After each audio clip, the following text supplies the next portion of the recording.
a Nintendo girly pretty much ever since I was in the womb.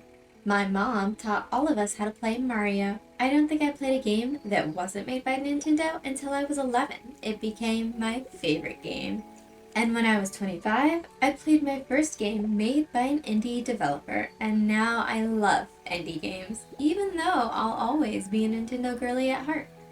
Nintendo just had another Indie World Showcase a couple weeks ago, and I immediately wrote down a couple that I'll be getting during release. It's not often that I get games during release. They have to seem really special. Freedom Games Mail Time was one such special game. It's been about a year since its release, but I remember the excitement leading up to it in my corner of gaming content. The gaming trailer was being passed all around by my mutual streamers. Everyone was making early fan artwork and content, and then everyone was playing the demo. Sometimes I know right away whether or not I'll enjoy a game. Sometimes I won't be too sure until I try it myself. But the moment I tried the Mail Time demo, I knew. Mail Time is a 3D platformer full of cottagecore. It's in the art, it's in the soundtrack, it's in the story. After all, you play as a little gnome who wears a mushroom on their head, and your job is to, well, deliver mail. You're just out of training though, and today is your very first on the job. But you have nothing to worry about because you have a bee who follows your path. You have a whole cast of animals to meet who will guide you through the forest.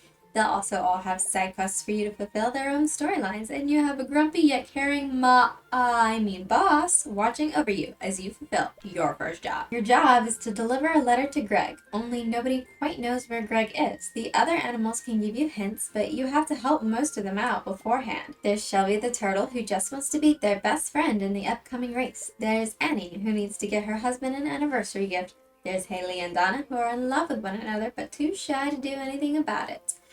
And then there's the trio of animals that need help running a con, a trio that's more important than you might think, and so we'll get back to them later on. After all, we can't forget the other tasks we have to do for the forest, such as finding trinkets, picking up litter, and collecting mushroom samples, because Mail Time isn't just a cozy quests game, it's a collectathon too. Collecting all the mushrooms will grant you different ones you can wear as hats. Of course, my character wears the regal peach on her head. The story ends once you deliver your letter to Greg. As you traverse deeper into the forest and deliver more letters for your new animal friends, you learn more about who and where Greg is. Nobody has seen Greg in quite some time. Some animals thought he'd left the forest quite a while back. Why is that? Well, Greg is a bear and he likes to hibernate. Once you've met the majority of the cast of animals, you're led up towards the waterfall where you meet Jem. Jem is a frog and the only real friend of Greg's. It must be lonely to be the largest animal in the forest, where even the gnomes are tiny. Jem allows you to use his shortcut to the top of the waterfall, but only once you've earned enough badges. The badges are where your accomplishments lie, and what separates a trainee from a real Mail Scout. They are earned as you complete side quests for the other animals. The only patch you can't get is the official Mail Scout patch. When you finally make it up to Greg to find that he is, in fact, hibernating, it's your trusty bee that tells you he won't wake till spring. The only thing left to do is tell your boss, Janet, you failed. Only when you get back down into the forest, you find Janet amongst your animal friends, all throwing a party for your completed mission. It is an utter embarrassment that you have to tell everyone you failed, but Janet isn't embarrassed. She tells you that failure is simply a part of life. You can always come back and try again. But for the time being, you may as well take your well-earned unofficial Mail Scout badge. Failure is a part of life, but there are some characters who simply refuse to allow it to happen.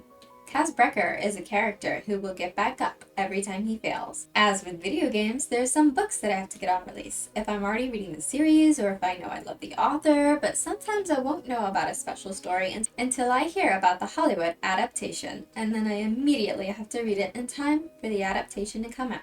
As Mail Time was the game, Shadow and Bones was the show.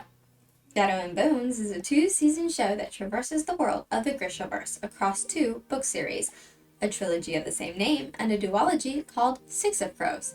I read all 5 books before the show came out, but it's the duology that I prefer. As with most adaptations, the show made changes from the books. The Shadow and Bones side stayed pretty close to their books in the beginning, but the Crows timeline was completely changed. Six of Crows is meant to take place entirely after Shadow and Bone's story, with a story of its own. In the show, they brought the two worlds together and gave the crows a new story. In the second season, where Shadow and Bone's story began changing, we could see peeks into the proper Six of Crows story. But Netflix sadly canceled before we could see it fully fleshed out. Six of Crows is about a group of teenaged con artists, 6 of them to be exact. In the show, their con is to do with the Sun Summoner. By the time they get together in the books, the Sun Summoner's time is over, the rift is gone, and their world is healing. But there are 6 teenagers who still need to heal themselves. Their con, set after the world of the Sun Summoner, will heal them, only after they've taken down one man, Pekka Rollins. The Six of Crows first began as 3. Remember the 3 male-time animals I said we'd be getting back to? Clarence is the first you meet, a woodpecker. They let you in on a secret. He's in a con with 2 other animals, a weasel called Irene and a crow called Kaz. Kaz Brecker is the leader of the crows. His 2 best friends, gambler Jesper and spy Inez, are the remaining members that make up the first 3. Together, the 3 decide it's time to take down their rival club, owned by Pekka. The 3 each have their own reasons for taking down Pekka. Jesper wants to prove himself, Inez wants to free herself, and Kaz simply wants revenge.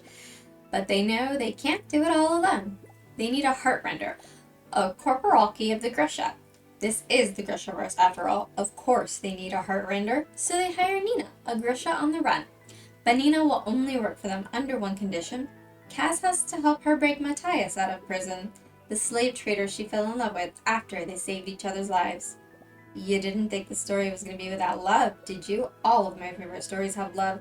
That's why the 6th remaining crow is one with a massive crush on Jesper, the explosions expert, Wylan. As this isn't a story without love, it also is not without secrets. Each crow has a secret of their own. Only Nina and Matthias share secrets. Matthias was a Druskel, a feared soldier sworn to take the Grisha down. When the slave boat both he and Nina were on capsized a year or so prior, they were the only 2 survivors. Nina kept Matthias alive with her heart-rending powers until they made it safe to shore. Matthias kept Nina alive with his survival skills after, and it was in saving each other that they fell in love. Only Matthias is a traitor now, and so is Nina, on the run from the Grisha. Wylan is also in love with Jesper, but it's his secrets that make him think he's not good enough.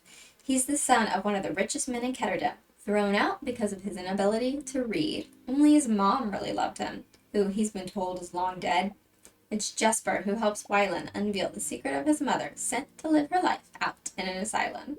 Jesper's mom is dead. He's never going to find her again, as Wylan has. She was a fabricator, killed when she used her powers to pull poison out of a sick little girl. Ever since, Jesper has been hiding his own fabricator powers. It is only in finding love with Wylan that he finds himself and allows his powers to be used again. Inez is a slave at the menagerie. Not my menagerie. She was taken from her family at a young age. She's been looking for them ever since, but everything she's gone through since makes it hard for her to trust anyone. Inez loves Kaz, but Kaz hates human touch. And Inez will have Kaz with his armor off, or she won't have him at all. He watched his brother die. The plague, it almost took him too, and when they thought he was dead, they threw him into the sea with all the other dead bodies. Now the touch of human skin brings back all of his panic. He blames only one man, the man that conned his brother out of all of his money, Pekka Rollins.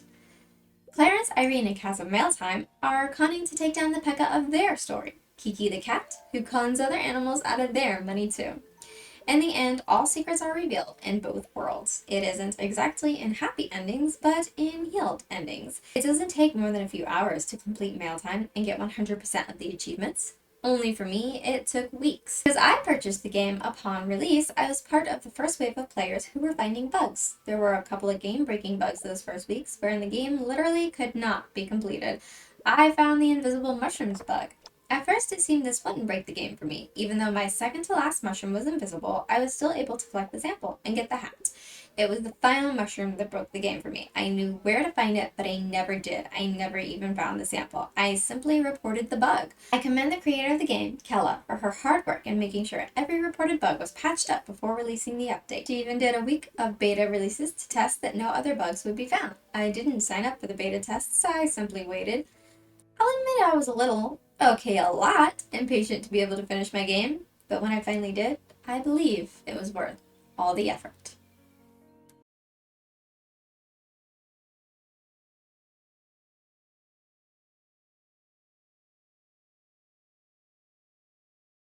Wouldn't that be Crow Bumps? He is a crow, confirmed. He is Kaz from Six of Crows, confirmed.